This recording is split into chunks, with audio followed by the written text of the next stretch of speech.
गुवाहाटी का मैदान। तारीख 26 नवंबर 2025। स्कोर कार्ड पर भारत की शर्मनाक हार की कहानी लिखी थी, 408 रन से हार।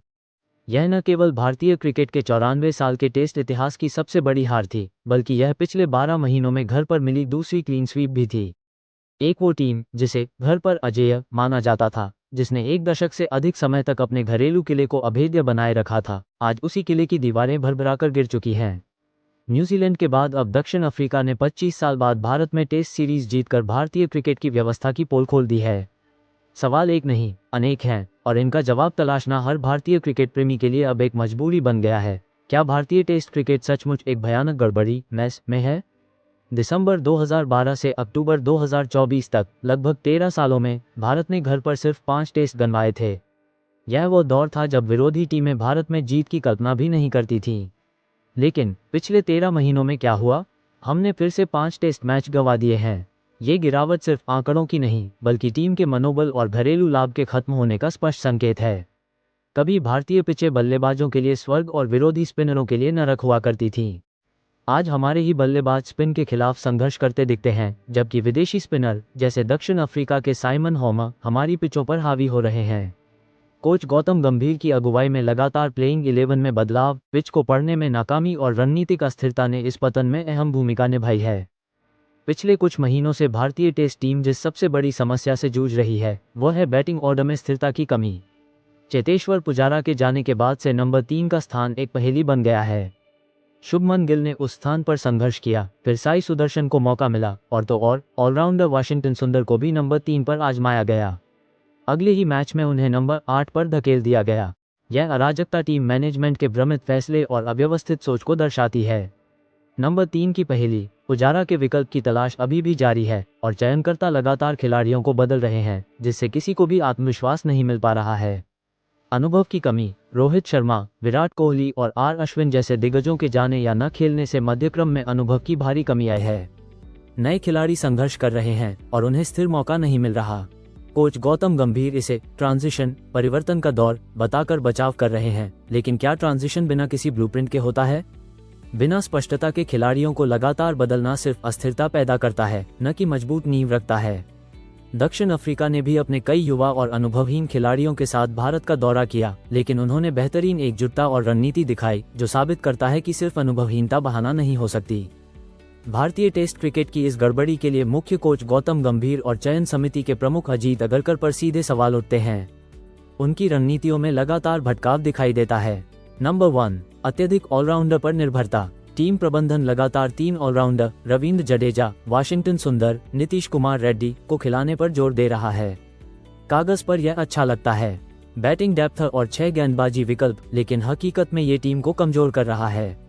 यह नीति एक फ्रंटलाइन विशेषज्ञ गेंदबाज की कमी पैदा करती है, जिससे टीम निर्णायक क्षणों में 20 विकेट लेने में नाकाम रहती है। परिणामस्वरूप जसप्रीत बुमराह और मोहम्मद सिराज जैसे स्ट्राइक गेंदबाजों पर अत्यधिक भार पड़ता है, जिससे उनकी फिटनेस और प्रदर्शन पर असर पड़ रहा है। विशेषज्ञता पर ऑलराउंडर को प्राथमिकता देना यह दर्शाता है कि टीम अपनी कोर स्ट्रेंथ से भटक गई है। नंबर 2, पिच रीडिंग में विफलता। गुवाहाटी में 408 रनों की करारी हार का एक बड़ा कारण ये भी था कि टीम मैनेजमेंट पिच को सही से समझ नहीं पाया। घर पर स्पिनिंग ट्रैक की मांग करना और फिर उसी पर अपने बल्लेबाजों का स्पिन के खिलाफ घुटने टेक देना एक विरोधाभास है। अश्विन ने भी कहा है कि भारत फिलहाल दुनिया के सबसे खराब स्पिन खेलने वाले देशों में से एक है। अगर ऐसा है तो हमें अपने ही बनाए जाल में क्यों फंसना? स्पोर्टिंग पिच बनाने की बजाय हमने खुद ही ऐसी पिचें बनवाई जो हमारी कमजोरियों को उजागर कर गईं। नंबर 3, निरंतरता का अभाव। पिछले 14 महीनों में भारत ने 24 खिलाड़ियों को टेस्ट कैप दी है, फिर भी एक स्थिर प्लेइंग 11 नहीं बन पाई है। बार बार खिलाड़ियों को बाहर करने की नीति ने उनका आत्मविश्वास तोड़ा है। टेस्ट क्रिकेट निरंतरता की मांग करता है, प्रयोगों की नहीं। खिलाड़ियों को अपनी जगह बचाने के लिए नहीं, बल्कि टीम के लिए खेलना चाहिए, जो वर्तमान माहौल में मुश्किल हो गया है। भारतीय टीम का अगला टेस्ट मैच अब कई महीनों बाद है। विश्व टेस्ट चैंपियनशिप WTC 2025 27 के साइकिल में भारत अब पाकिस्तान से भी नीचे 5वें स्थान पर खिसक गया है। फाइनल में पहुंचने की राह अब बहुत कठिन है, जिसके लिए आगे के सभी मैच जीतने होंगे। भारतीय क्रिकेट कंट्रोल बोर्ड BCCI के पास अब इस अराजकता को दूर करने के लिए पर्याप्त समय है। ये केवल कोच या कप्तान को बदलने का मामला नहीं है, ये पूरे सिस्टम की विफलता है। नंबर 1, जवाबदेही तय करना। कोच, चयनकर्ताओं और सीनियर खिलाड़ियों की जवाबदेही तय होनी चाहिए। इस अभूतपूर्व पतन के लिए किसी एक व्यक्ति को बलि का बकरा बनाने की बजाय सामूहिक जवाबदेही तय करने की जरूरत है। नंबर 2, घरेलू क्रिकेट में सुधार। ये सुनिश्चित करना होगा कि घरेलू क्रिकेट में युवा खिलाड़ियों को टेस्ट क्रिकेट के लिए तैयार करने पर अधिक ध्यान दिया जाए। T20 के प्रभाव से तकनीकी और मानसिक दृढ़ता की कमी आ रही है, जिसे दूर करना होगा। नंबर 3, स्पष्ट ब्लूप्रिंट। टेस्ट टीम के लिए एक स्पष्ट रोड मैप तैयार करना होगा। नंबर 3 और अन्य खाली स्थानों के लिए लंबी अवधि के विकल्पों की पहचान करनी होगी और उन्हें लगातार मौके देने होंगे। साई सुदर्शन और अन्य घरेलू खिलाड़ियों को अस्थिरता का शिकार नहीं बनाना चाहिए। भारत का टेस्ट क्रिकेट किला ढह चुका है।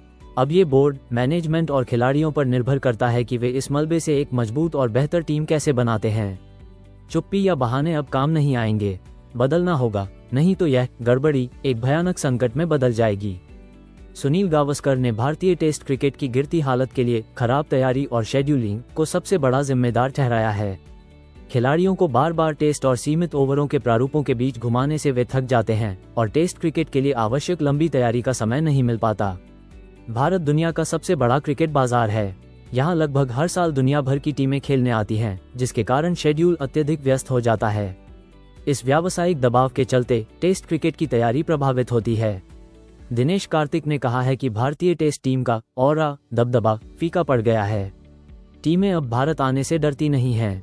एक समय था जब घरेलू क्रिकेट में रन बनाने वाले खिलाड़ियों का करियर खत्म हो जाता था, लेकिन उन्हें टीम में मौका नहीं मिलता था, जैसे अमोल मजूमदार। आज नंबर 3 के लिए साई सुदर्शन को हटा दें तो घरेलू क्रिकेट में भी कोई मजबूत विकल्प नहीं दिखता। बिना बैकअप के दिग्गजों की विदाई, जैसे रोहित शर्मा, विराट कोहली और अश्विन जैसे बड़े नामों के विकल्प तैयार किए बिना ही ट्रांजिशन की ओर बढ़ना एक बड़ी गलती थी। विराट कोहली, चेतेश्वर पुजारा, अजिंक्य रहाणे जैसे दिग्गजों के जाने के बाद क्या भारतीय टेस्ट टीम ट्रांजिशन के नाम पर अंधकार के युग में प्रवेश कर चुकी है? क्या इस टीम में टेस्ट मैच टेम्परामेंट पूरी तरह खत्म हो चुका है? WTC फाइनल में पहुंचने की राह अब लगभग असंभव हो चुकी है। भारत को बचे हुए 9 टेस्ट मैचों में से कम 7 मैच जीतने होंगे और किसी भी सीरीज में क्लीन स्वीप से बचना होगा। इसमें ऑस्ट्रेलिया के खिलाफ भारत में 5 टेस्ट, श्रीलंका और न्यूजीलैंड में 2-2 टेस्ट शामिल हैं। क्या ये टीम इस दबाव को झेल पाएगी? मौजूदा प्रदर्शन को देखते हुए जवाब न में लगता है।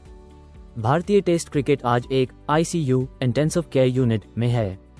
टीम को वापस पटरी पर लाने के लिए कड़े और दीर्घकालिक फैसले लेने होंगे।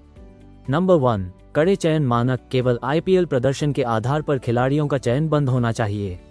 टेस्ट क्रिकेट में प्रवेश के लिए प्रथम श्रेणी क्रिकेट, फर्स्ट क्लास क्रिकेट में दमदार प्रदर्शन को ही एकमात्र पैमाना बनाया जाना चाहिए। नंबर 2, बैठक और मंथन। कोच, चयन समिति और बोर्ड को एक साथ बैठकर एक स्पष्ट रोड मैप तैयार करना होगा। बल्लेबाजी में टेम्परामेंट को प्राथमिकता देनी होगी। नंबर 3, पिच की समीक्षा। ऐसी पिचों का निर्माण बंद करना होगा जो मैच को 2 दिन में खत्म कर दें या जहां स्पिनर्स को अत्यधिक मदद मिले, क्योंकि इसका लाभ अब विरोधी टीमें भी उठा रही हैं। नंबर 4, खिलाड़ियों को स्थायित्व। युवा खिलाड़ियों को लगातार मौका देना होगा। बार बार बदलाव से उनका आत्मविश्वास टूट जाता है। ये हार एक वेक अप कॉल है जो बताती है कि भारतीय क्रिकेट का किला अब ढह रहा है। अगर बोर्ड और टीम मैनेजमेंट ने जल्द ही कड़े कदम नहीं उठाए तो WTC फाइनल की दौड़ से बाहर होना तो एक छोटी बात होगी। भारतीय टेस्ट क्रिकेट का गौरव पूरी तरह से खत्म हो सकता है। तो दोस्तों, इस वीडियो में हमने बात की कि भारतीय टेस्ट क्रिकेट एक पहेली क्यों बना हुआ है। अगर आप इस राय से सहमत हैं या इससे बिल्कुल इत्तेफाक नहीं रखते तो कमेंट्स में ज़रूर बताएं। आपकी राय हमारे लिए बहुत मायने रखती है। अगर आपको यह विश्लेषण पसंद आया तो इस वीडियो को एक लाइक करें और ऐसे ही तीखे और दमदार क्रिकेट एनालिसिस देखने के लिए हमारे चैनल को अभी सब्सक्राइब करें और उस बेल वाले आइकन को भी दबा दें ताकि आप कोई भी वीडियो मिस न करें। आपका एक लाइक और एक सब्सक्रिप्शन हमें और बेहतर कंटेंट बनाने की प्रेरणा देता है। और देखते रहिए क्रिकेट ब्लॉग और YouTube चैनल थर्ड अंपायर। मिलते हैं अगली वीडियो में।